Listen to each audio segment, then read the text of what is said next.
Yo, what's happening, everybody? It's your boy, Erskmac, the mad scientist. Boy Boogie. Boogie Blends is in the Yes, building. sir. Ladies and gentlemen, this is Nerd Talk Live, man. Boogie, Yes, what has sir. been going on, my boy? What's been happening? I got my Security Plus, bro. I got my Yes, Security Plus. I'm yes, so that's happy about that. That was a big thing in my life. I was really trying to knock that out and be done with it so I could keep it going. But like that's another one down. yeah. I got a few more to go. Uh-huh. I want to get the ITIL and I want to get my PMP also. So I'm gonna go ahead and I'm gonna try to knock those out and see if I can leverage those. So that's my exciting news for the week, man. I'm super stoked about that. Now tell me something now. What's up? Did you cry after you I after you wept. finished? You I wept. It was a soft weep. I found myself a nice dark corner, and I let it out. I let it you out. let it out I let it out, man. like softer than drugstore cotton. Oh, yo, softer than that, bro. Much Hey. softer than that. Hey, I feel you. I feel you on that because I was the same exact way. Like you. Now we in the same boat. Like when you Right. got your Security Plus, when I told you about mine, I was like, what I did.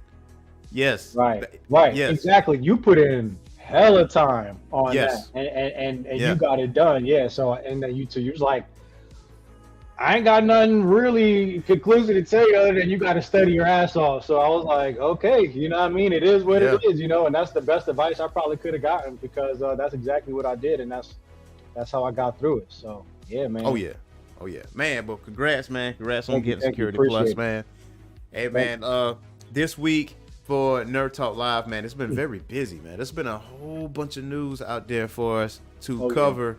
And obviously, we're going to talk about Final Fantasy VII Rebirth. We're going to talk about the Sony PlayStation layoffs. We're going to talk about the Star Wars first-person shooter game that got canceled that we didn't know what the piss that was all about. We didn't even know this thing existed.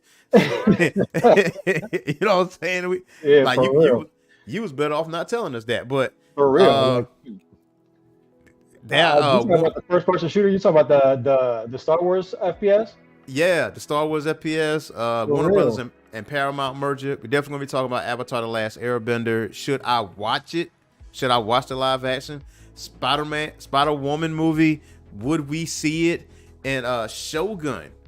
You know, and we're definitely gonna be talking about Shogun. No spoilers. So we won't be talking about spoilers in Final Fantasy VII Rebirth, Avatar, or Shogun. So don't worry about that, listeners and watchers. Oh, okay. Just Okay. we definitely won't be talking spoilers for you guys. If that's what you're afraid of, we're not gonna do that, man. I mean, I think it's not virtually impossible to beat Final Fantasy VII Rebirth in one sitting, but you literally will have to, like, at midnight, play this thing at midnight and like play it all the way through just to say, hey guys, this is what happened to Final Fantasy VII. This is what you need to look for. You know, Right. you know, we're not that kind of show, man. But definitely jumping into some Final Fantasy VII Rebirth. Is the wait worth it? What do you think? So I haven't been able to play it yet. Yeah, me neither. You haven't been able to play it yet either. Well, here's the thing though. I don't have a PS5. Right. I don't have a PS5. However, I have stated ad nauseum to my friends that this will be the reason I get a PS5. If I don't get any other game, that is the game I'm gonna get for that PS5 because I have to finish the story. To quote Cody Rhodes, I gotta finish. Eventually, yeah. Eventually, it's gonna make its way out to other platforms. Eventually, it'll make it out to the PC. Right now, it's PS5 exclusive, but eventually it'll make its way out. It sucks because I am going to buy a PS5 for this game, and I know that about myself. And it is what it is. You know what I mean? But it's only going to be for that game. And then it's going to come out on PC, and then I'm just going to be looking at it like with mad resentment too, like looking at it like I bought this game because of you bitch, and now you just sitting there. Get out of my house, you non-rent paying. I hate you. You know what I mean? Strong love-hate relationship for real. The console thing's not my thing anymore. It used to be, but I'm just like, you know, I don't know. I just feel like it takes up space. I don't feel like I'm better than anybody. Let me just say that. I don't feel like it's better. I just, me personally, after playing on the PC, I prefer it. Yeah. I think I'm the same way. But so here's my logic when it comes to my gaming laptop, right? It was a point where I had no choice but to get another laptop. And I'm like, if I'm getting a laptop, I'm gonna get me a gaming laptop, because I've been talking about this before. Like, we and you talked off air about this like a couple years ago, and this desk behind me is actually a gaming computer, desk, but I ended up putting my stuff up there. So this was my opportunity. So I ended up buying this gaming PC, and for the amount of money I did pay for it, I was like, I'm gonna get my money's worth out of this damn thing. So that's a fact. Like, it's no need for me to go out there and buy a PlayStation where I know it's cross-plat, and the bitch is gonna be on PC. Exactly, especially at launch. And my thought process a few months ago was that, okay, Final Fantasy VII Remake Integrated is on Steam. It's there. Like, overly positive reviews, right? I'm like, okay. In my mind, I'm thinking, okay, Rebirth is going to be on PC. I'm like, but let me research this thing first before I even get all excited about this thing. So I researched it. Nah, not going to be on PC. Exclusively on PlayStation. Can't blame Sony for that. But hold up, that's just for now, though, right? Like, they are talking about it eventually releasing on a PC. I think so. I think maybe I don't think Final Fantasy VII Remake was released initially for PC like at launch time either. So no, it wasn't. I mean, if it's going to come out on PC, or when it comes out for PC, I'm pretty sure it's going to have all this bells and whistles all in one. Maybe some added stuff to it. Maybe a Vincent side story or whatever the case may be. But the question is the wait worth it for Final Fantasy VII Rebirth? I think the hype is real, bro. I think the hype is real. Yeah, and I really can't wait to play this game. I haven't watched any. I mean, I've watched gameplay, like, pre-release and everything. I haven't seen any official since. But I mean, after playing the first part of the series, bro, and the way I felt when it ended was every emotion you could feel at one time. Yes. Bro, I love that game, bro. That's probably top 3. Like, of all time? Or just in recent memory? I'd say in recent memory. Okay. I'd say that's like top 3 for me. Yo, my man hopped up. He said, all time? He said, "Are we about to fuck the rest of the show? We about to have a different conversation for the rest of the show." Man, nah, but I can't wait. And even from beforehand, watching the mechanics, watching the aerial play now then is 1,000 times better than it was in the first one. Yeah. That aerial play in the first one was tough, bro. I ain't gonna lie. It was difficult to get the hang of. It was really clunky. And I didn't like that, but it looks like this time they got that really addressed. Listen, they sauced that up really nice, man. I'm gonna say Rebirth did sauce it up. Whatever smoothing out remake needed, from what I looked at from IGN, because IGN gave it a 9 out of 10, like right out of the gate. It gave it like a 9 out of 10, and that was like maybe a few days before release. So, it basically said it smoothed out any rough edges that the combat system had in Remake. But I'm going to tell you, Final Fantasy VII is the sole reason how I got into RPGs in the first place. Same. The sole reason. I'm not even exaggerating. Like, it was definitely the reason. I was emotionally invested in this thing. And for the simple fact that it wasn't no vocal dialogue. It was for just, real. The music, bro. The music was crazy, bro. You felt everything through the music. Even reading the dialogue, you could feel the energy in that just from the music. It was beautiful. Yes, I was like, okay, all right, I'm feeling this, and it was the music, it was the graphics at that point in time, because 7 came out in 97, if I'm not mistaken. for original PlayStation, and like how it came on, I was like, I've never seen anything like that before. The cinematics, the CGI, like I distinctly remember going to Walmart. I read a magazine. It was GamePro magazine, and it was Sephiroth and Genova, and he was ripping Genova like the statue off, and he was looking at it. On the caption, it says, "Watch your pupils dilate." I don't know what made me geek out just by reading that shit. but you took you somewhere. it took me somewhere, right? And I was like, I got to get this game right here. I gotta get it. Right. So, I begged my mom. I was like, well, I ain't really necessarily beg her, but I was like, hey, I need to get this Final Fantasy VII game. I need to get this. This is what I want right here. The cover, all right. Fire. Bro, yes, right? So fire cover art. Play that thing religiously any chance I get. That's probably outside of Metal Gear Solid for PlayStation. Final Fantasy VII is definitely in my top 3 for sure, if not number 1. Right. Because it kind of alters itself. And then here comes now the spin-offs, like Dirge of Cerberus with Vincent, it's kind of Right. And then to hear rumors that when the game first came out, it wasn't a complete game. It was supposed to be 4 discs long and not 3, which makes sense because the way 7 ended in the original PlayStation, it left a cliffhanger. Like, yo, are we going to get a sequel? I was so obsessed with this shit. I wrote my own story, like to the end of that shit. Did you? Yes, I wrote my own shit. That's what I'm talking about, bro. So I love that games do that for people too. You know what I'm saying? Like people get caught up, and it's crazy. Like nostalgia is real, bro. Yes, like, it really takes you back. It lets you. That game right there. I'm with you 100%. That was one that took me to gaming really in general. Like I played a lot of before that. I played pretty much exclusively sports games because that's what me and my dad used to play. We used to we used to rent the PlayStation from Blockbuster and then come back and get the MLB game, and we play sports games, and that was my shit, Yeah. Madden. And then like my first RPG was Final Fantasy VII.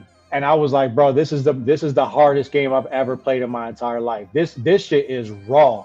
And like my parents would be like this shit is weird. You know what I mean? Like nobody's talking and shit. And I'm like, Dad, you ain't been here, Mom. You ain't been here. This shit is tough.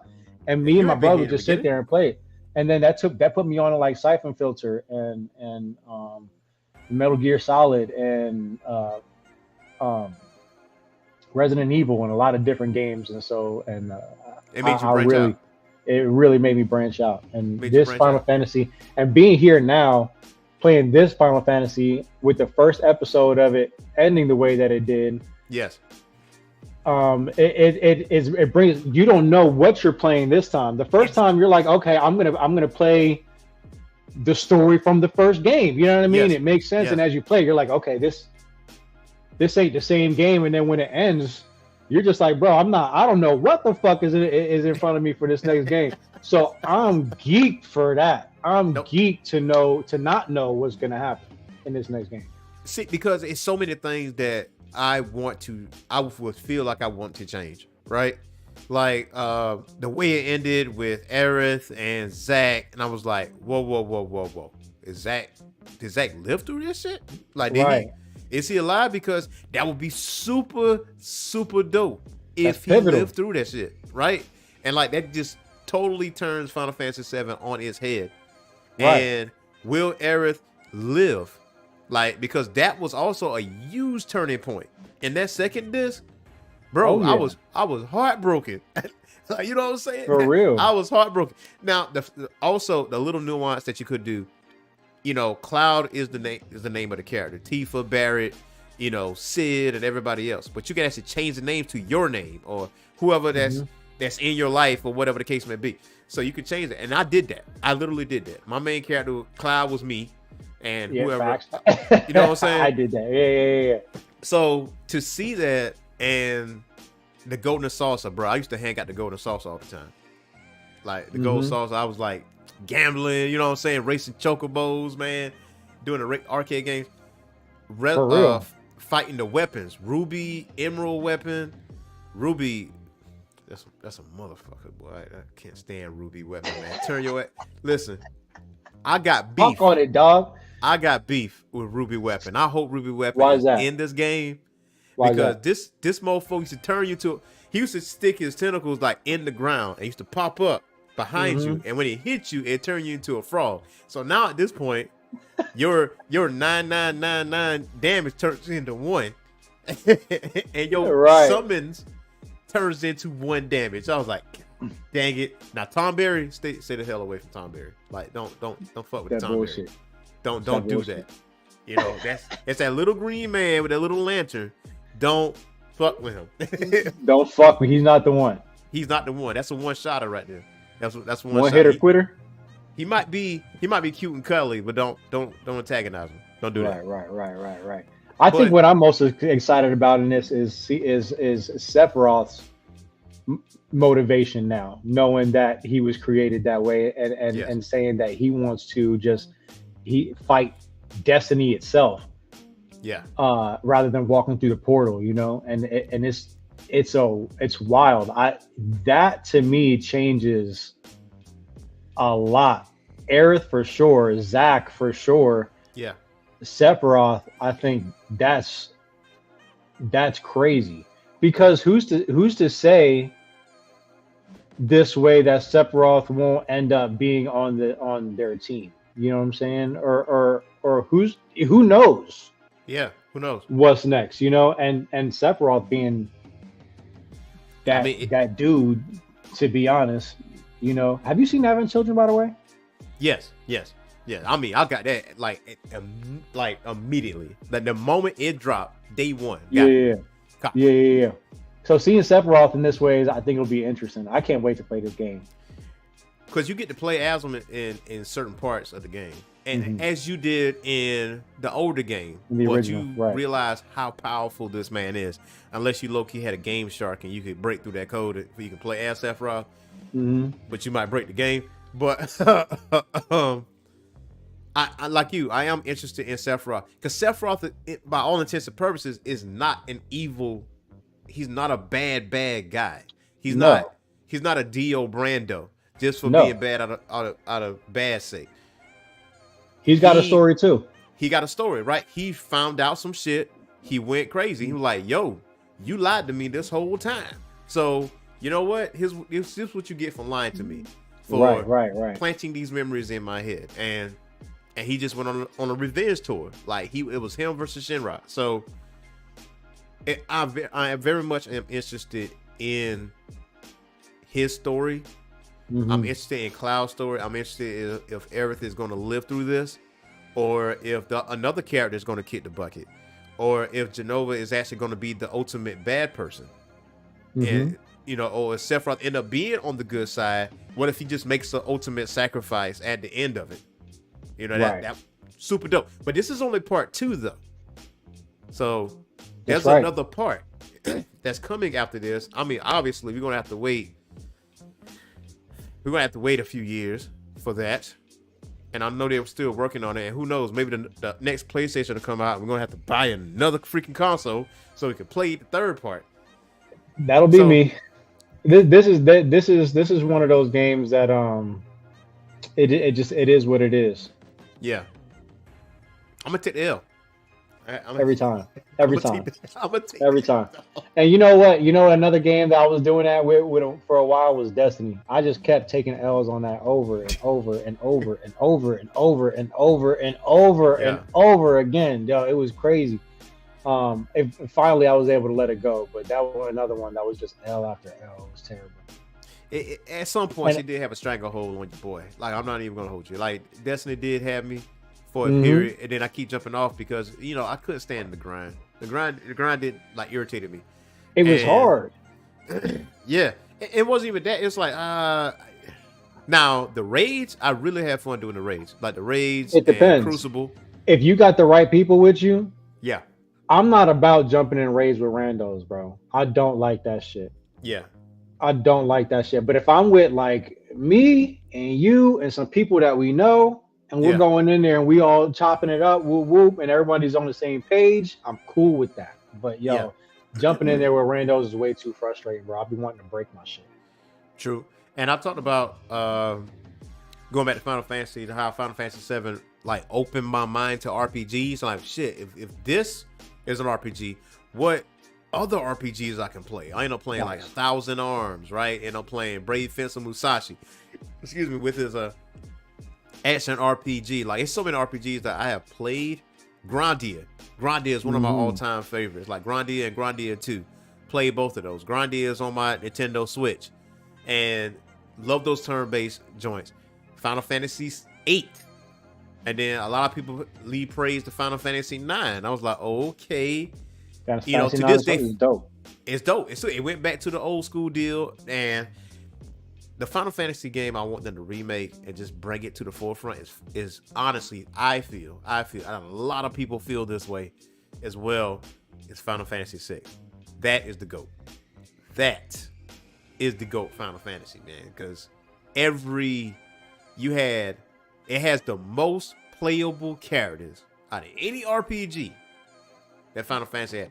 And then Chrono Trigger, obviously. They need to do a remake of that. But back to Final Fantasy, bro. Final Fantasy VI, was that? I don't even remember. Was that the one that was on the DS? No, 6 was on the Super Nintendo. That was so that one broke. How can I say this? Every bit of power Super Nintendo had in itself, Final Fantasy VI brought all of that out. It pushed that SNES to the limit. Yeah, I didn't play that one. That is, to me, that's like the best one. But 7 brought me to 6. Like 7 is the reason why I got into RPGs, and I would never disrespect Final Fantasy VII in that regard. But as far as the Rebirth is concerned, I already made my mind up. I am definitely copping 9 out of 10 on IGN. Super good. It's definitely a Game of the Year candidate. No doubt. Yeah, I ain't even played the damn thing yet, and I don't know that.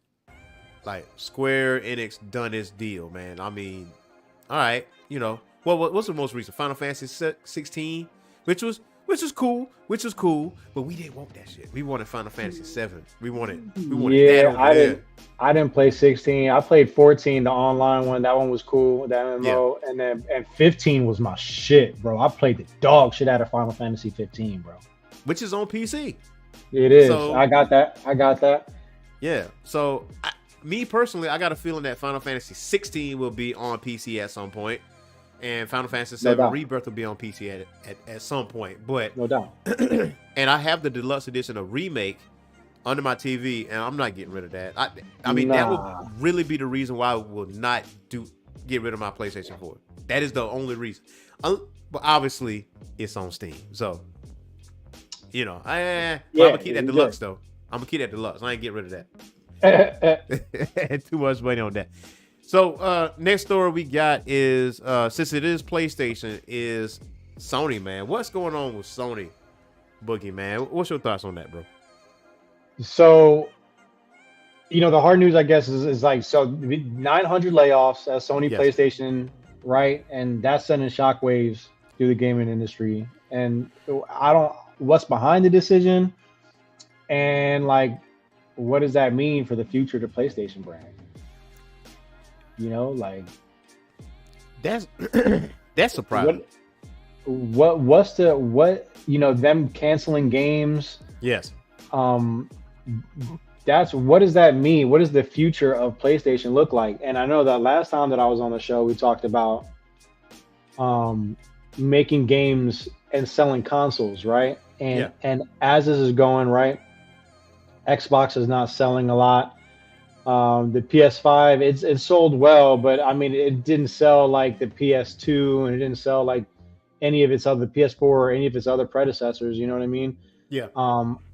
I think that as time goes by, as hardware gets better, people are transitioning to these online libraries, right? Yes. Like Xbox Game Pass is on the PC, and people are accessing these online libraries.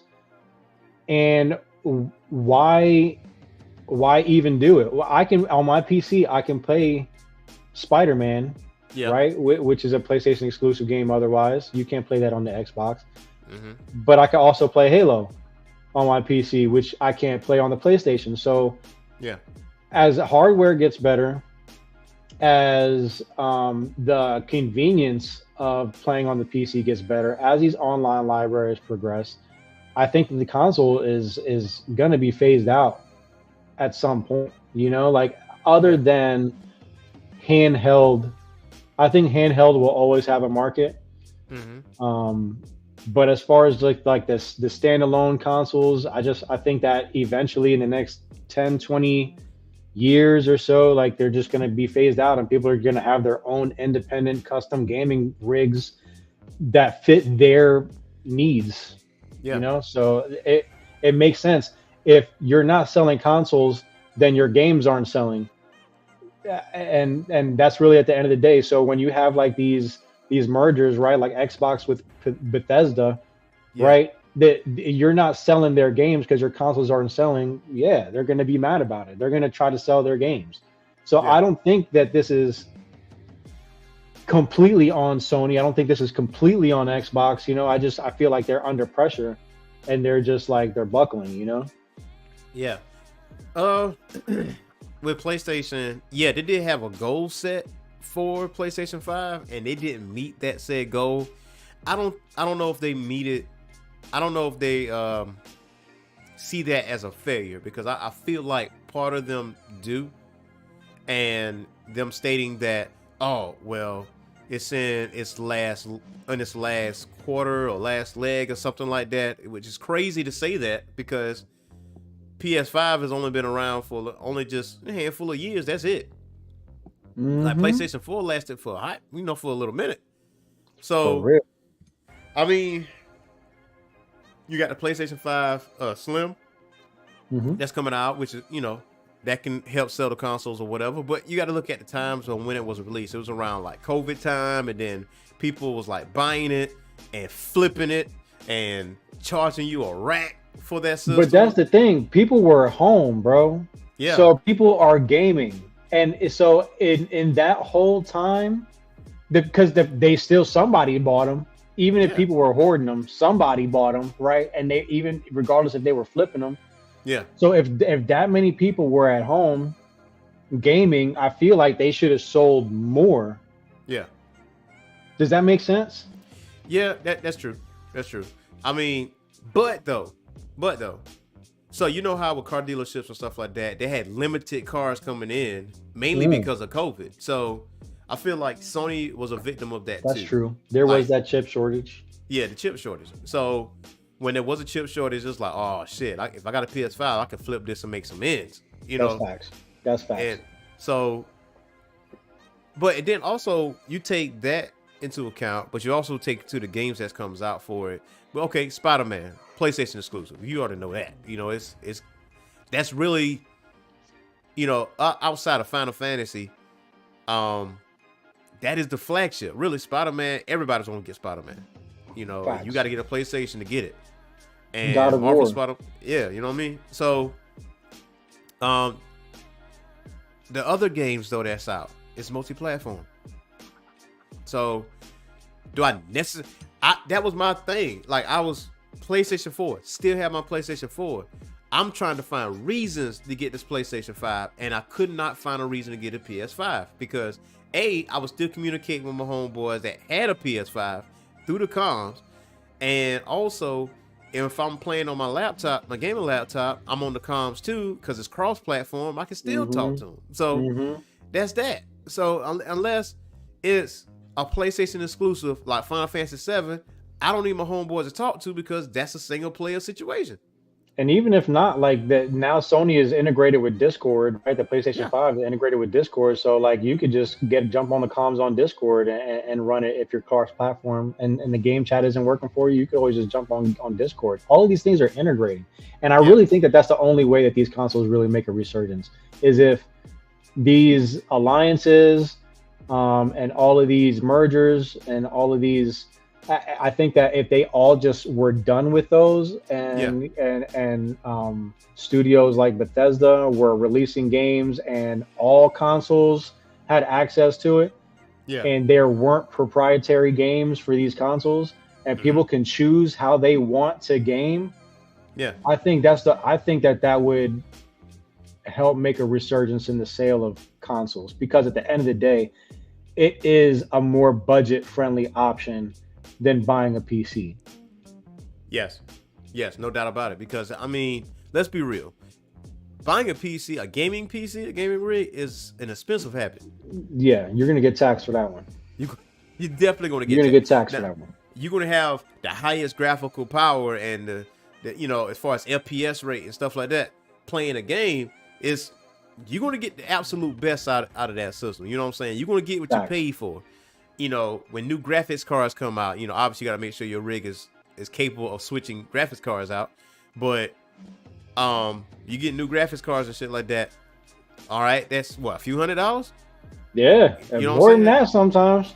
Right. If you want to be up to date, yeah, you might spend a band on a new one, which that in itself is already more than a new console. But I will say though, like you're gonna be able to. That will be probably the only thing you'll have to upgrade.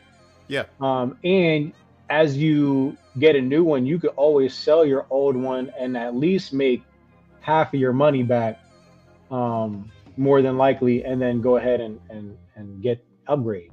Yeah. So I think that once you make the initial investment, having a PC is probably better, but getting past that initial investment is tough. And plus, and games too. You think about you spend way less on games messing with Steam than you do like buying games anywhere else. Exactly. And then like you sell your computer, you delete all your stuff off of there, but guess what? It's still on Steam though. So when you log into your Steam account, boom, it's right there. You got your whole library. Your Xbox library, boom, still there. You know what I mean? So you don't have to like really move anything. Exactly. And you could and some people games on external hard drives anyway. So for sure. Sure. And so with that, I think that the value in the PC is more, but I do understand that the initial investment is a lot. Like most people don't just have like $2,000 just laying around to get themselves a high-end laptop. You know what I mean? Or $3,000 to just throw on a high-end laptop. Buying a $500 console that gives you comparable performance is probably better for you. Yeah, cost effective. Yeah. Cost effective. I get it. And according to GameSpot, PlayStation Studios boss Herman Hulst said in his own blog post, to quote, PlayStation 5 is in its 4th year, and we are at a stage where we need to step back and look at what our business needs. Now, Sony recently held an earnings briefing where it's announced that it's lowering PS5 sales targets. After this, Sony's stock value on paper lost $10 billion in value. During the earnings, during the earnings call, Sony's president said the company wanted to be aggressive on improving profit margins. Yes, bro, that makes sense, bro. Like why are you making things that you're not going to be able to sell? Yeah. That makes perfect sense. Like be efficient, And I think being efficient just means like find your niche and stay there, you know what I mean? Yeah. I don't know what that is aside from their competitors though. I got a statement. What is Nintendo's claim to fame, really? Like, what kept them in the game for this long? I think that they just you know what? That is a great point because we know the answer to that. You know what I'm saying? We know the answer to that, and that's a great point. You know what I'm saying? Yeah. Like they've been able to stay in so long because they got their shit on lockdown. Yes. They got their shit proprietary. Ain't nobody getting their hands on Mario. Ain't nobody getting their hands on Pokemon. Ain't nobody getting their hands on Zelda. And their games are Nintendo is going to sell no matter what. It's crazy. I really don't get it, bro. I get it, but I don't get it. I get it. We both get it. It's like, it's not only that. Them mofos don't even have. You know how stingy Nintendo is with this shit. Like you don't hardly see any sales on the Nintendo store online, the Switch store. You do not hardly see any sales. If you see a sale, you better get that bitch right now. Yo, Like, that's you know what? I never even thought about yeah, that, but you're right about that, bro. Them games sell for retail. It don't matter when you buy them shit. first party, bruh. Physical or digital, you paying full price, bruh. You paying full price. Unless it's pre-owned, like that Right. GameStop. GameStop I is didn't even think about that. yes, You're right. and it's still successful. And the one reason to me is their quality of games. Like, they don't have nearly, like, not even half a graphical power as PlayStation or Xbox or PC. But at one point, Nintendo Switch was over Xbox One and PlayStation 4. It was number one. Number one. And then you got to think about one. merch. You got to think about merch. You know, when you think about merch, and you think about Pokemon, and you think about Mario, and just them two in itself. Yeah. You know what I'm saying? And when you go into Best Buy or Target or wherever you're at, and you go into the Nintendo section, it's flooded with all of that shit. Plushies. Yeah. And it's like it has a nostalgic factor for us. Yeah. Right, growing up. And then for kids as they're growing up, every generation of kids that come up are like, oh, bro, I love Mario. I love Pokemon, you know, and they're on it. And it just is a continuous flow of that interest in, you know, from children that love these things, but the nostalgia from the adults keep them locked in also. So I think they just fell on just a really great business strategy. Yeah. And on top of that, they never got rid of the side-by-side gameplay. Like playing next to somebody. They never got rid of that. That's a constant that has always stayed with Nintendo. You can sit with somebody on the couch and play the game, and they never got rid of that shit. Right. Everybody else did because they did online gameplay or whatever the case would be. So if you see a game that you have to be side-by-side to play, they shit on it. It's like, why are we doing that when you can play online? You know what I'm saying? Nintendo never got away from it. So that's another thing that they got under their belt. And the first party games that they're never going to get rid of.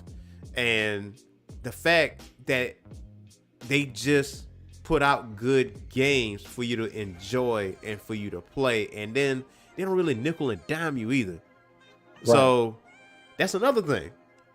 And I feel like with Power World and with Helldivers 2 coming out, you know, out already, because we talked about it last week. It's a game for gamers' sake. Like, I feel like, you know, with some things with Sony, if they're going back to the drawing board, look at the successes that is around you. Like, go focus on that. And if you focus on that, man, you know, not saying you at the bottom, because PlayStation is not at the bottom. No. They would definitely get there. So facts. You're right. But the fact that Sony did this right on the heels of Xbox and Microsoft doing the same thing, I think says something for consoles in general. Oh yeah, no doubt about it. No doubt about it. I mean, cloud gaming is coming. I mean, and you cannot stop that shit. All right, that's a fact. You cannot stop that shit.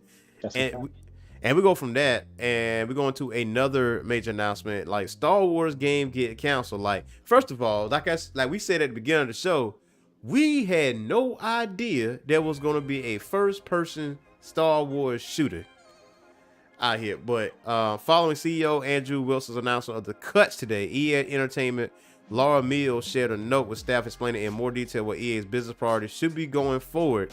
EA is shutting down an early development Star Wars FPS action game as part of an ongoing focus on its own owned brands and supporting its existing games. To quote her, "It's always hard to walk away from a project, and this decision is not a reflection of the team's talent, tenacity, or passion they have for the game. Giving the fans next installments of the iconic franchises is the definition of blockbuster storyline and the right place to focus." So, well, that's good, because I was worried about, like, if it was going to reflect a change in EA's approach to the franchise. You know what I mean? Like, I was like, damn, like, if they're just going to kick it like that, like, are they just not going to take that whole franchise serious, you know? But, like, thinking about it, right? Yeah. How dope would it have been to have a Star Wars FPS? That shit would have been cool, bro. You want me to get on my soapbox? That would have been cool. Please. You don't think so? So EA, look at this camera. Fuck you. All right. Oh Fuck yeah. You. Yeah.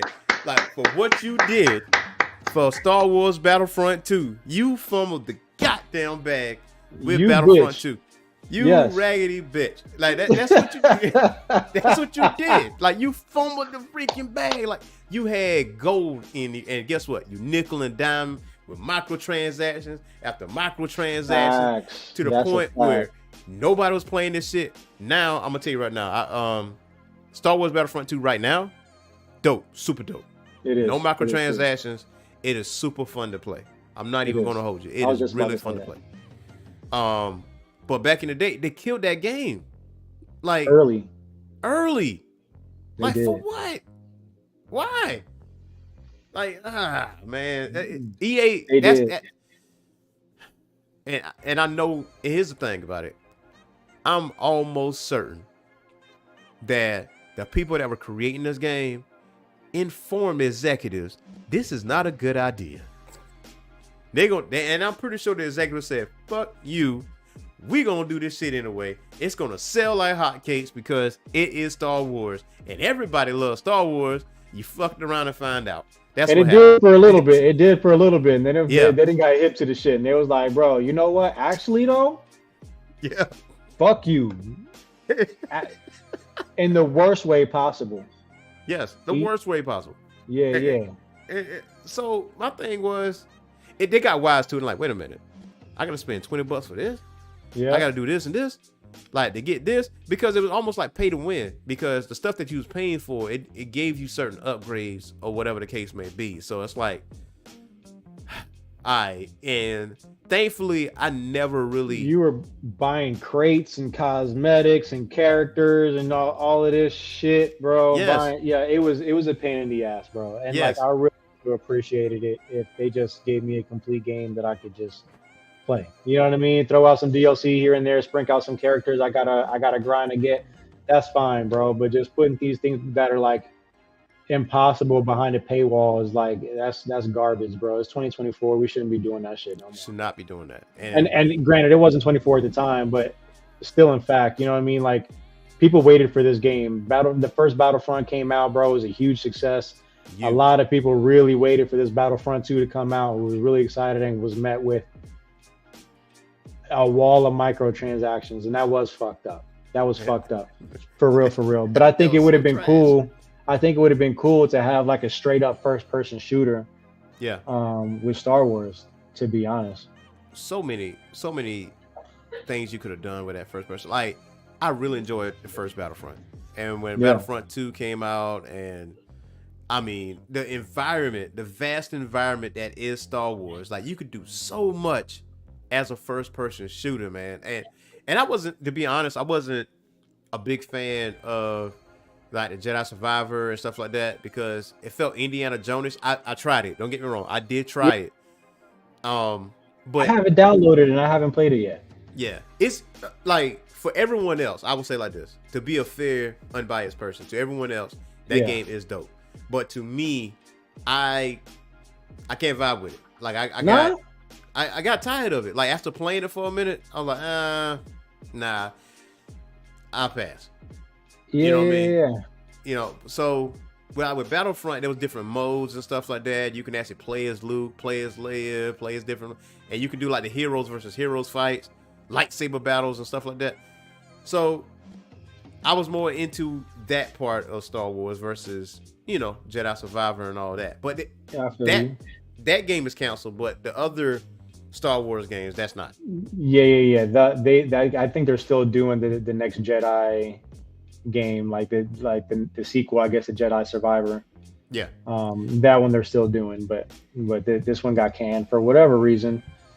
But there was Iron Man, right, and Black Panther, or there was Iron Man. Yes. Iron Man, it might be good. It might be good. Like Avengers. I want to say.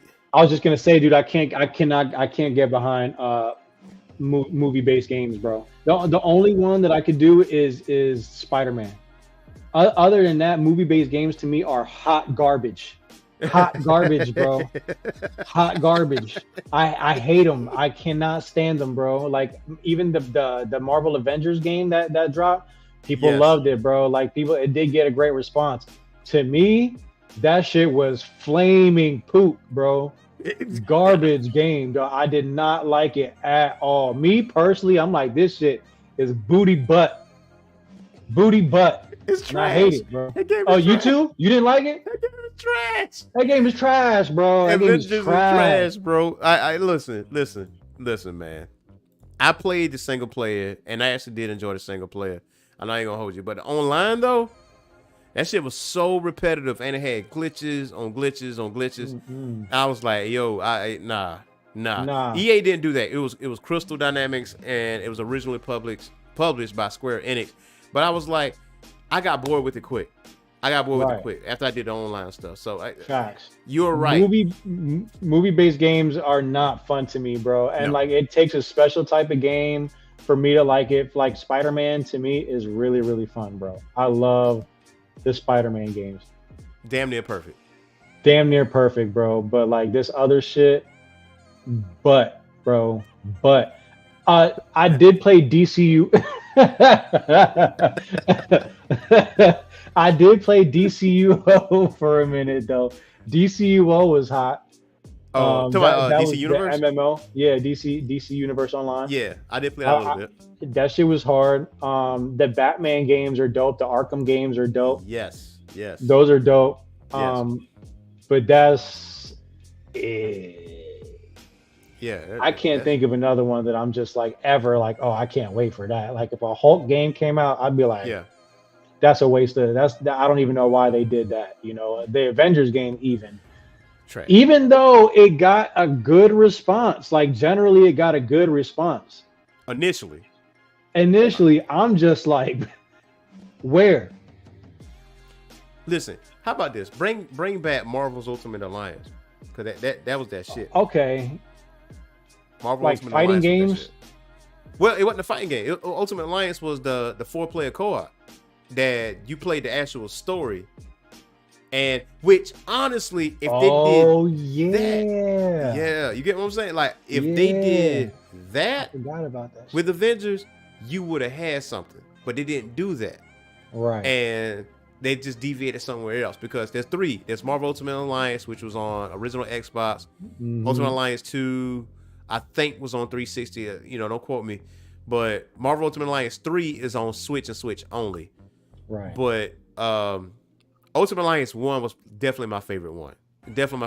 You had to choose. Yeah, that shit was hard. I banged with that. I definitely banged with that. So that was good.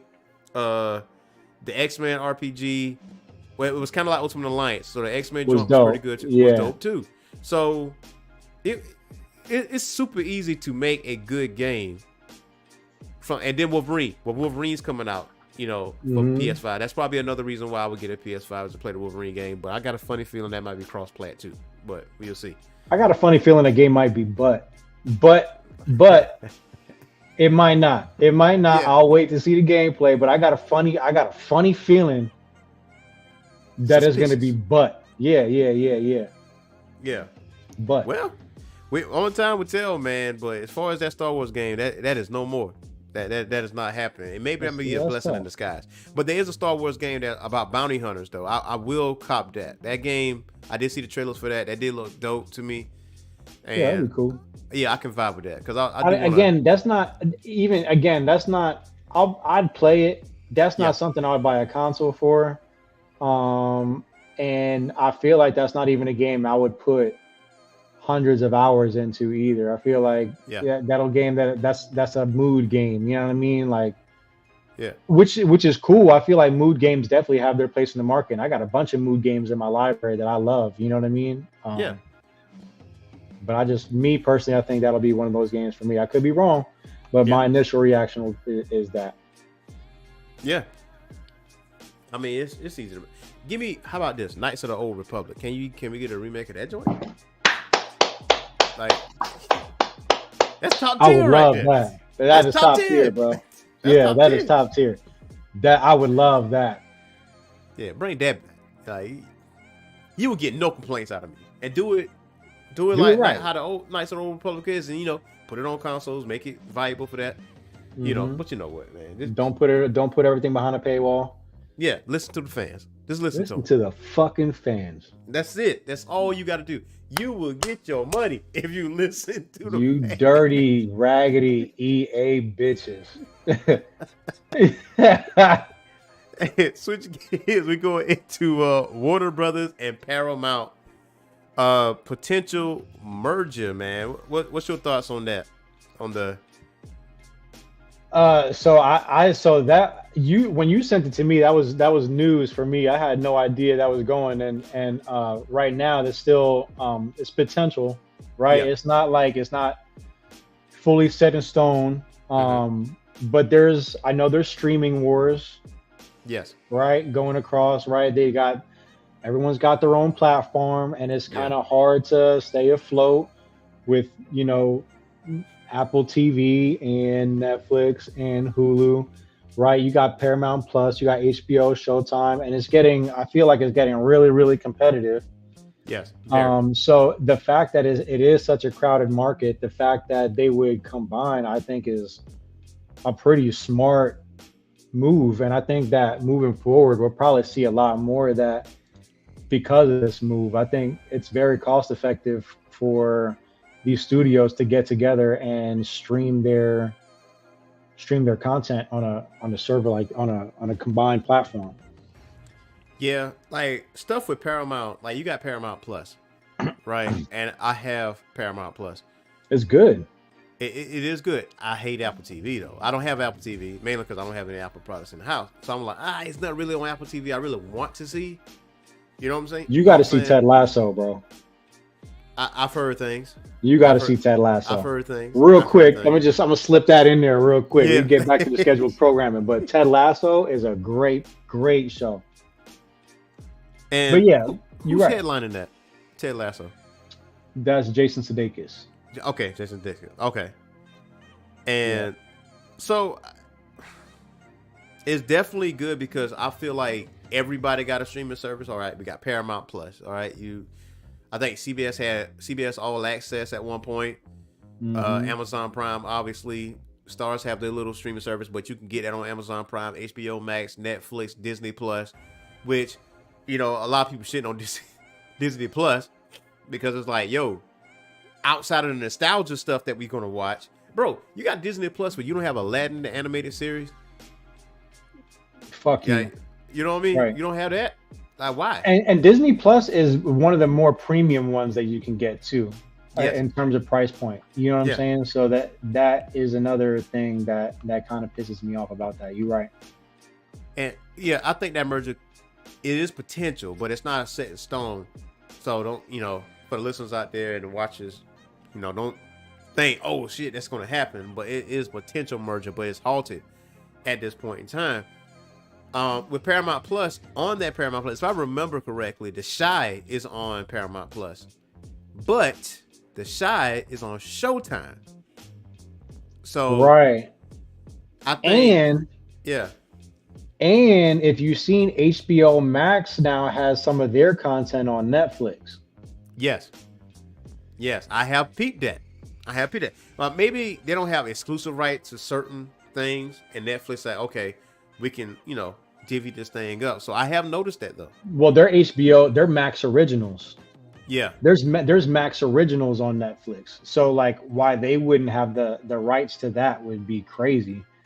But so these are like, and so for me, I'm like, okay, this is cool, like, cause I think people are getting tired of paying like 4, 5, 6 subscriptions to watch a show that they want to watch. Like, I know I'm tired of that shit. I got Hulu, Prime, Netflix, Disney, Apple. I got a whole bunch of them shits, bro. You got a cable bill. I got a cable bill, bro. Yeah. And so I think people are getting tired of it. I think people are cutting back. I think people are choosing which ones they want, and I think it's hurting a lot of these streaming services. And I think that combining and making some money is a good move. And now I think that studios like Warner Brothers and Paramount joining and merging is different than the likes of Netflix and Hulu merging. Mm-hmm. You know what I mean? I don't think that would be the same type of move. But for these studios like Warner Brothers and Paramount, yeah, I think that this is perfect. Yeah. I think it is a good move. I think that could reduces the price on some things, and that lessens the streaming service, because there's a lot of companies that started their streaming services but it didn't survive. Right. Considering, I mean, there's channels like CBS tried their shit, tried it. Funimation. Yeah, Funimation, right? Which for years it's been bought out, but now it's finally going to be no more. Matter of fact, DC was a streaming service. Like, all the DC properties was on there, and like Batman, at one point all the Batman stuff was on there, and then a few weeks later Batman's off, and then HBO was like, nah, bump that. We gonna get this shit, because all DC properties was under Warner Brothers. It was never a legal issue. It was never split off.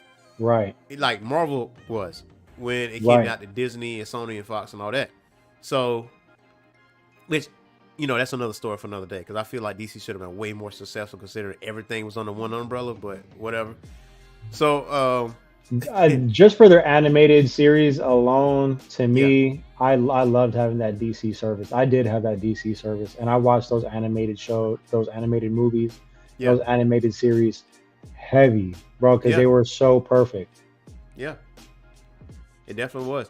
So hopefully that happens in the future. I agree. Because HBO Max got some good content. They got their own movies and stuff, but that also means that the price going to increase, because HBO Max already is like what, 15?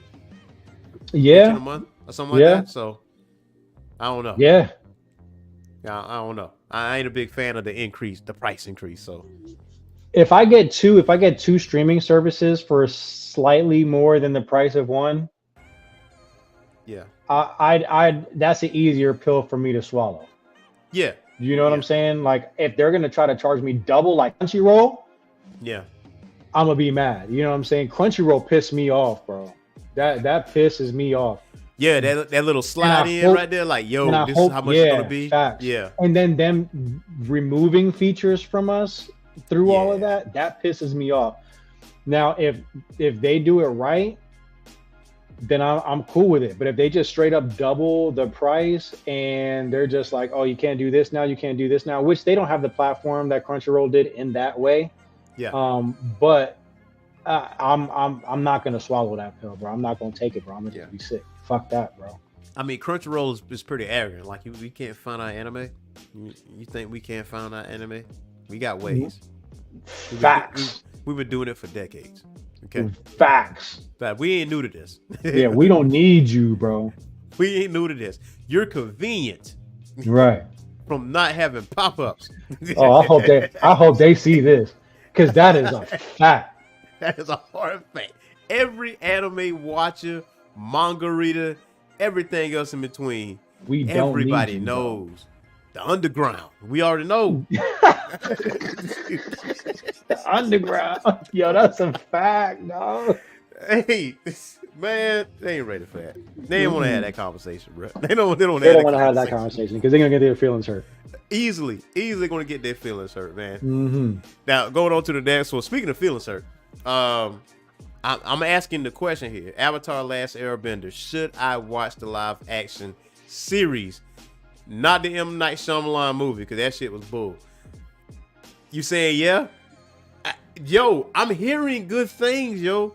I'm here now. I heard Mr. Kim is in there. He's I think is he Arrow? Mr. Kim is So like, we all fucks with Mr. Kim, right? Like, we can never speak ill of Mr. Kim. If y'all don't know who I'm talking about, Kim's Convenience is on Netflix. Y'all need to watch that. All love and respect to Mr. Kim, but bro, is it he? Bro, that shit is fire, bro. Listen, no spoilers here, right? I will say it's a different tone, okay, than the one that you're used to. Naturally, I can see that. right? Because you got to think, right? We grew up with Avatar, and we're grown now, right? We don't want. I don't think we want to see the same lighthearted Avatar that we saw before, right? I was telling my Yeah. fiance, I was like, while we were watching it, I like that it took this tone because I would love to watch like a super dark Power Rangers adaptation. Oh, it's coming. It's an anime. It's coming. It's called. That would, It's an evil Power Rangers like the. yes, Yeah. with people getting murked, you know what I'm saying, and like people getting kidnapped and some real life gangster shit. That's what I want to see, bro. In Power Rangers, bro. That's what I want to see. And so when I watched Avatar, I was like, bro, this is really great. And I want to address this, right? Yeah, go ahead. When we talk about One Piece and the live action One Piece, and I want to talk about like why I think it's done better than the One Piece, right? One Piece, I feel like, came to the United States, got popular in the United States late, right? Okay. Later, right? Yeah.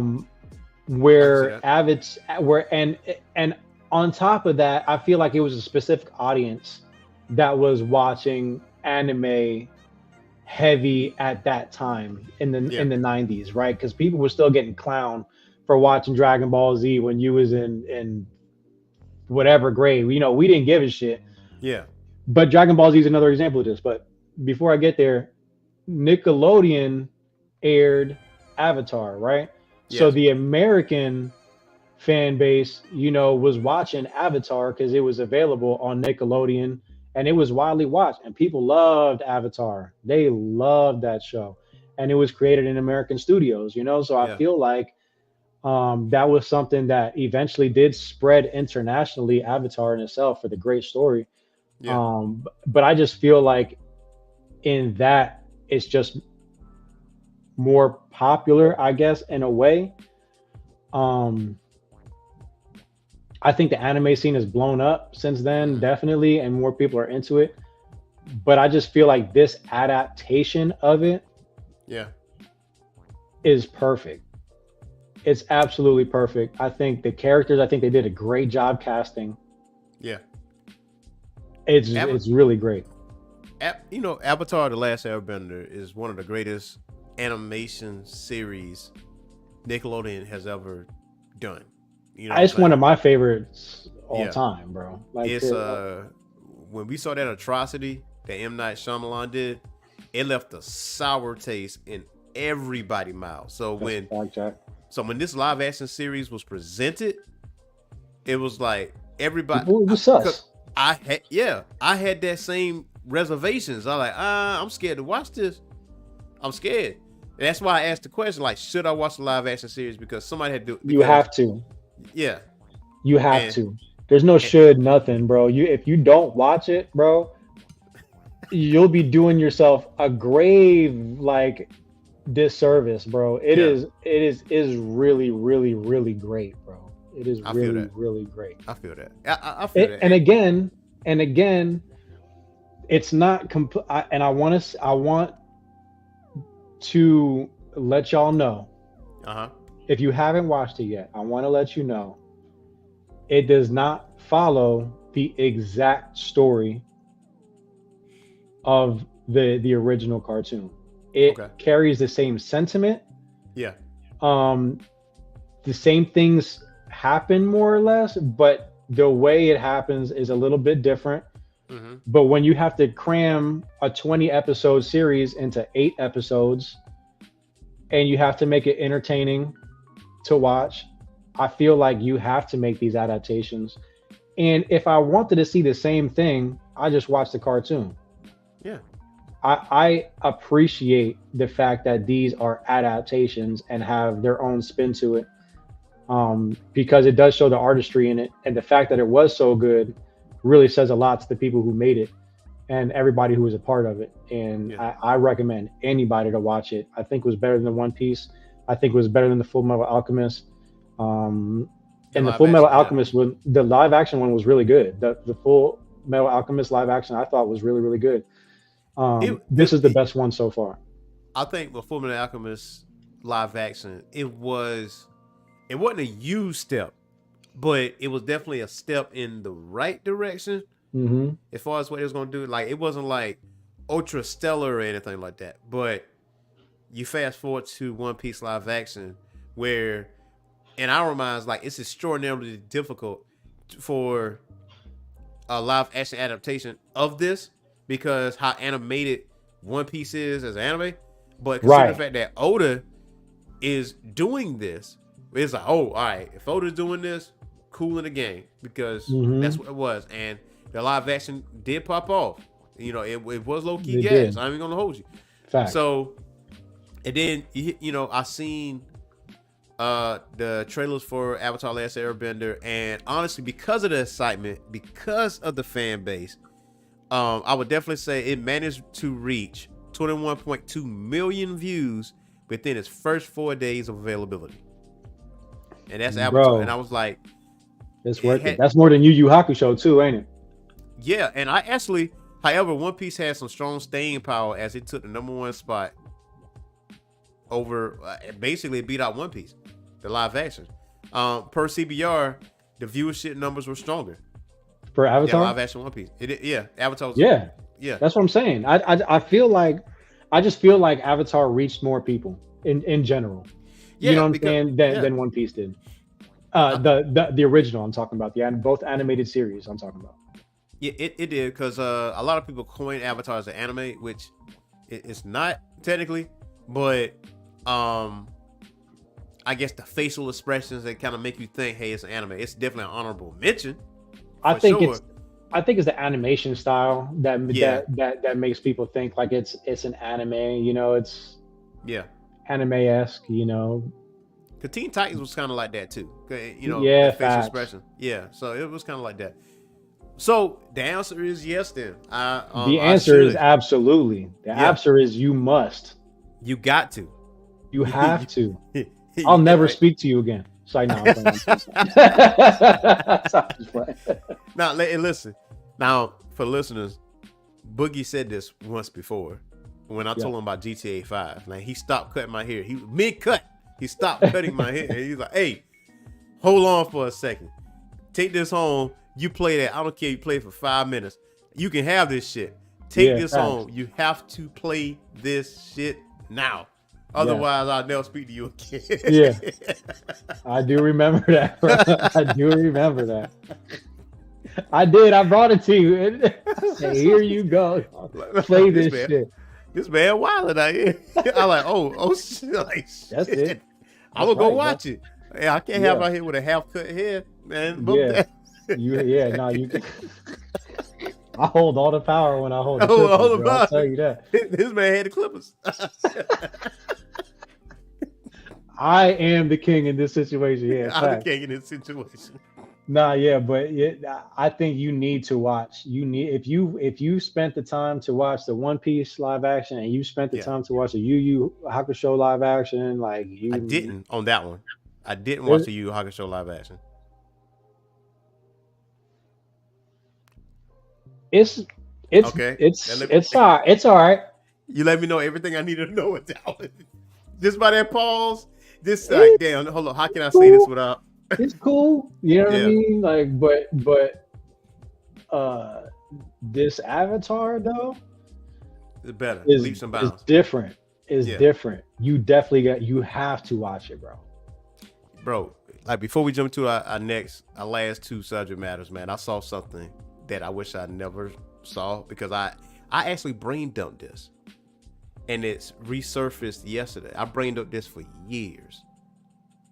And it was like, ladies and gentlemen, the worst Kamehameha ever thrown. And it showed the live action Dragon Ball Evolution, where dude threw that Kamehameha wave at Piccolo. I was like, oh my God.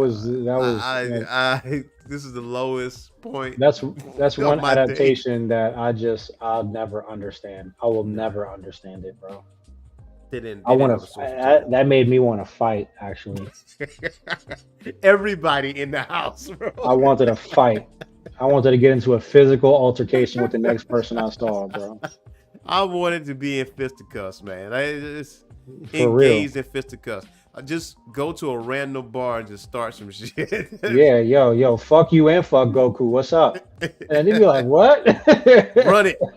Run it. About to Kamehameha your ass. You're like, what did I do? You let this movie happen. Yeah, this movie happened. And that was, you paying for it now. Nah, but that was garbage. That was garbage. Hot garbage. Hot garbage. Worse than the M. Night Shyamalan one to me. The M. Night Shyamalan Avatar, I don't know. Like, to me, I think that Dragon Ball, I know you say you feel a little bit different about it. Yeah. But to me, I think that the Dragon Ball is the worst live action adaptation of all time. If I ever see a copy of Dragon Ball Evolution, let me explain the hatred I have for this DVD. If I ever see Dragon Ball Evolution as a physical copy, I will set it on fire, pee and defecate on the ashes. You're doing the Lord's work. That's his work, bro. That's it, and donate it to hippopotamuses so they can eat it.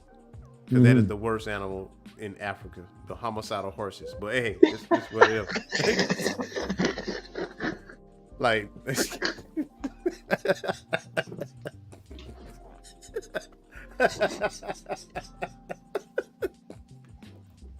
what?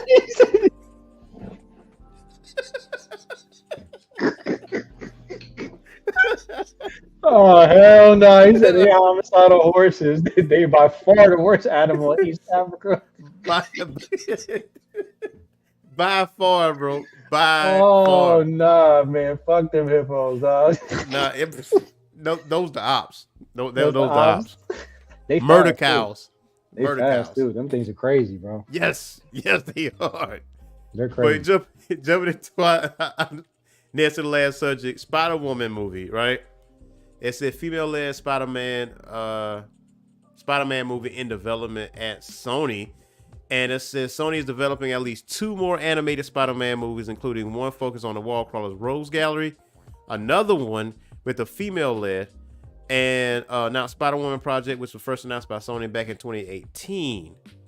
Now, ahead of the release of Spider-Man Into the Spider-Verse, Sony Pictures Animation announced it, and which became 2023 Spider-Man Across the Spider-Verse. While not much has been revealed about the project since its initial announcement, Amy Pascal, which is the producer of Spider-Man, shared at the time that it will primarily focus on Gwen Stacy Spider-Woman, while also introducing Silk and Jessica Drew Spider-Woman, which I'm here for. Well, that was going to be my question. Is like, which one was it going to be? Is it going to be the Gwen Stacy? Is it, is it going to be the damn Jessica Drew? Is it going to be Julia Carpenter? Like, which one is it going to be? But if it's going to be Gwen Stacy, I'm with that. I'm with that. And if it's going to be Jessica Drew, I'm with that too. Yeah. I think this has a potential to be really, really good. As an animation. Because right.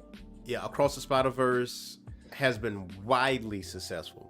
And I mean, but you're right, but like they do need a new Spider-Man trilogy, like live action? They did, yeah, right? They did the 3 with Tobey Maguire, right? They did the 2 with Garfield.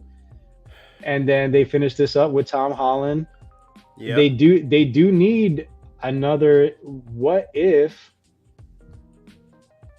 Did they say that it was going to be the animated? They said it was going to be on the heels of. They did. Okay, so yeah, I mean, it's going to be animation. First of all, let's pin on that, right? Madam Web, that's out. Don't watch that BS. All right, that's don't. Garbage. Okay. Trash. Okay. Thank you for telling me. We just finished talking about trash movies. It belongs over there. Okay, cool. With Dragon Ball Evolution. Ooh. It belongs over there with M. Night Shyamalan. That. Trash. So, like, you seen the trailers for Madam Web, right? So, in your mind, you say, oh, I'm seeing all these different Spider-Women, right? You're going to see them. I haven't seen the movie, but from what I saw on these TikToks, you only saw that one time. Oh no! You know what I'm saying? No, bro, that's disrespect. But the Spider-Woman, the one that have the Venom-like costume, I think that was Sydney, Sweetie. If I'm not saying the name, if I'm saying the name right, Sydney Sweeney, the best scene. It's my old girl from Euphoria. Yeah, like she had the best scene because there was a scene in the movie which it was said that she actually begged for that scene to happen where she could float down upside down because she saw it in the comic book and it wasn't originally in the script. And she wanted like, hey, can I come in like this? Can we have this like this? Because this is how we came down. That's cool. Okay. So Sydney Sweeney did her due diligence. Like a Sydney Sweeney led live action Spider-Woman movie was slap because she cares about that source material. Like she cares about the comics or whatever the case may be. Because if she read the comics and got inspired just to do that scene, imagine what she could do alone.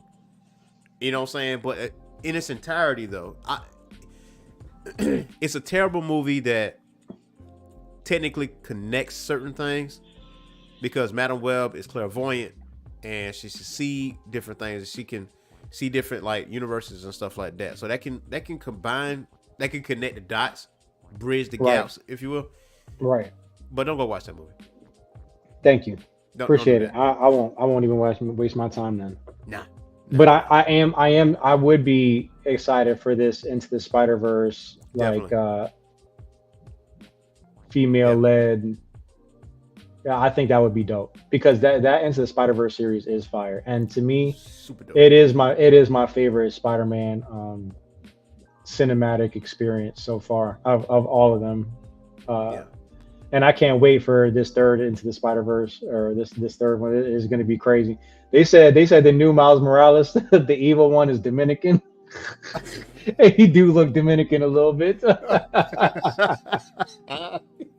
You look Dominican as hell. That shit Yo, Across the Spider-Verse was actually super dope, man, because the Spider-Women that was in there, all of them, every single one of them was like delivering. Fire, like just doing their thing, right? So like with Gwen Stacy and with Spider-Woman, Jessica Drew, like Spider-Woman, like all that in itself would be super dope just to see based off the success of the Spider-Verse movies. Like Gwen Stacy already proved that she can hold her own on her own. Jessica Drew already proved that she could do that, right? And that's a money-making experience. That's easy money right there. But like if they had Julius Carpenter's, you know what I mean? I feel like that one's gonna set it off too, you know. Like you're right, bro. This shit is gonna be hard, and they did slap in the other movie, so I think that this one moving forward is a great addition. I don't know if it's gonna be. Do you think that would be its own like trilogy? It can be. It can definitely do that. Yeah, that would be dope. Do that. Because we see like her universe, but we more focused on like Miles Morales and the multiverses or whatever. Mm-hmm. But we can definitely go into Gwen Stacy's world or Jessica Drew's world or Julia Carpenter world. Like we can always go into those worlds, and they can all be 3 separate movies. That's easy. True. You know what I'm saying? So that's easy stuff right there. But and lastly, speaking of fire, Shogun pulls no punches on FX. Again, this is no spoilers. I watched the first 2 episodes of Shogun. Mm-hmm. Yeah. Yes. And it's streaming. It's on FX, right? It's on FX. It's Game of Thrones, but in feudal Japan. Yes. Okay. That is cool. That is what I like to hear, bro. If that explains anything, that's Shogun. And with the main character, I'm always call him Scorpion because he was Scorpion to me. Right. The way, because it is the series, but they used to be a 1980s movies, and you said you had some notes on that too on Shogun. What's your thoughts on it? So it's different in that it's a different day and age. Yeah. Right. We have technology now. We have writers. We have experience. Right. And this is much different than the original in that the costume design, the sets, the music, everything in this is top tier, bro. Top tier. And it's funny that you mentioned Game of Thrones because I haven't watched it, but I did see the trailers for it, and I was like, damn, this looks kind of Game of Thrones-esque. And here you are saying like it's like Game of Thrones in feudal Japan, and I'm like, bro, this sounds crazy. Now I'm super interested now. But looking at it, it was just we got the characters, right? Blackthorn, Mariko, Taranga. Yeah. In there, and these are all characters that were in the original and that just have it that demeanor. I just think now playing it is different, you know, just almost like playing the remakes of some of these games that we play is just like it's different. But it should be appealing, you know, like and again, like going in to any adaptation expecting what you saw in the original, I feel like is setting yourself up for failure, setting yourself up, you're putting yourself in a box. So I think always appreciating an adaptation for what it is crucial into really enjoying what you're watching. And the thing is about Shogun that kind of like appeals to me is that it takes its time. It don't rush things, because when you think of things on feudal Japan, like you want to go straight into the big battles and everything else in between. Like, nah, you gotta set up, because there was a lot of intrigue, there was a lot of drama, there was a lot of betrayal, backstabbing. Don't matter, like your head was on a swivel, because in feudal Japan people were fighting for power for like certain parts of the land. And so that's what we're looking at here. We're looking at like the inner workings of the politics in feudal Japan, which led to those wars. So you know, I would say just like with Game of Thrones, because you know, with Game of Thrones, it caught you the first few minutes because you got to see, you know, the Night Walkers or whatever the case may be, and then you didn't see them again until like later. Everything else was setting the pace, like all the other characters were being placed in motion, so you could get emotionally invested in them. So ultimately, you can fight the Night King and his army, and the army of the dead. So that's where you at with that. But it took several seasons for you to get to that point, because they were fighting within themselves where there was a bigger threat out there, but you saw it get fleshed out, you know. And I think that's what's going to happen with Shogun. Like, and you know, I'm a huge fan of feudal Japan, you know, Japanese culture and stuff like that. Oh, yeah. So especially that era. That era, right? Because it's super intriguing. Like the Way of the Samurai, I have that book on my bookshelf. It is based off a book. So if you don't have the book, ladies and gentlemen, you can go ahead and check out that book. It's on Amazon. I'm pretty sure, you know, it started selling the minute it showed up on TV. And it's #1 most searched drama show on streaming today. And I just Googled that. Wow. 9.3 out of 10. IMDb. A perfect 100% on Rotten Tomatoes. Whoa. Yes. They don't just hand those out. Nah. And also, this thing is so authentic. The Japanese speak Japanese. It's That's subtitled. Good. But the English, Portuguese, they speak English. And, you know, of course, the intermingling of languages, you'll see that. You see that wholeheartedly, man. It's authentic. Cool. They took their time. I mean, obviously, it's a majority of Japanese, you know, Asian performers anyway. So they're gonna express that. The costume designs, the atmosphere, the background. It's like chef's kiss, man. It does feel very updated for like contemporary audiences. Yeah.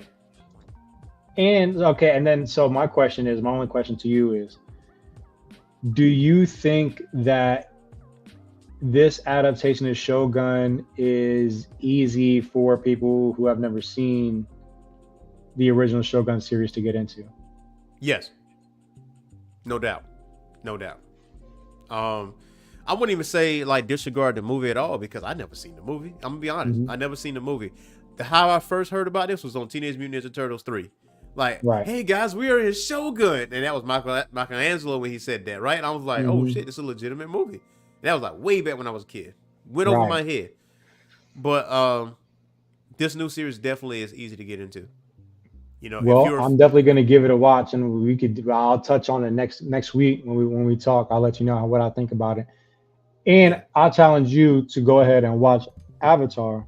Yes. And then come back to me and let me know what you think about it. Oh, I definitely will do that. And also, I know on Mondays, myself and Vivo, we cover Ninja Kamui and Solo Leveling. If you have not seen Ninja Kamui, you got to go watch Ninja Kamui, man. That's John Wick with ninjas. Yes. That's exactly what that is. But Shogun new episode is on Tuesday. I think it's every Tuesday, if I'm not mistaken. So, if you like Vikings, if you like Game of Thrones, if you like the Viking type stuff, but Shogun is up your alley for sure. It is gritty. Yes, it is dirty. Can't wait. Yeah, it's gritty. Well, so that's our show for today, ladies and gentlemen. Now, Boogie Blends, do you have anything else for the listeners out there? Yeah, man. I gotta go feed my crickets.